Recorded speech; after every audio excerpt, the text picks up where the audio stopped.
আগের কথা। এক গ্রামে বাস করত টুনি ও তার পরিবার। বেশ সুখেই কাটছিল তাদের জীবনযাপন। কিন্তু হঠাৎ একদিন একটি ডাইনির নজর পড়ে টুনির বাচ্চার উপর। কি না দুষ্টুমির বাচ্চাটা, এটাকে তো আমার খেতেই হবে। অনেক দিন হয়ে গেল কোনো পাখির মাংস খাই না। আমার তো খিদেতে পেট কেমন চো চো করছে, এটাকে আমার খেতেই হবে।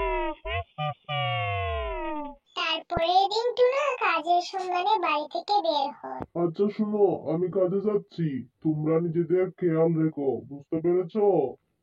তারপর টুনা বাড়ি থেকে যাওয়ার সময় টুনিকে বলে গেল, এই আমাদের বাচ্চাটার কিন্তু খেয়াল রেখো, ওকে একদম বাড়ি থেকে বেরোতে দিও না, না হলে কিন্তু কোনো বিপদ আপদ হতে পারে, বুঝতে পেরেছো?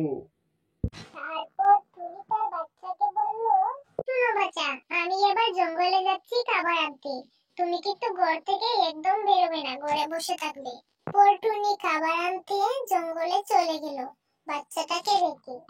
তখন ওই ডাইনিটা দূর থেকে সবকিছু দেখছিল আর বলছিল, এই তো সুযোগ পেয়েছি, এখন তোদের বাড়িতে ঠুনাঠুনি কেউই নেই, এবার এটার গার মটকে রক্ত চুষে খাবো। কতদিন হয়ে গেল পাখির মাংস খাই না। হা হা হা, এবার তোকে খাবো। এবার তোকে আমার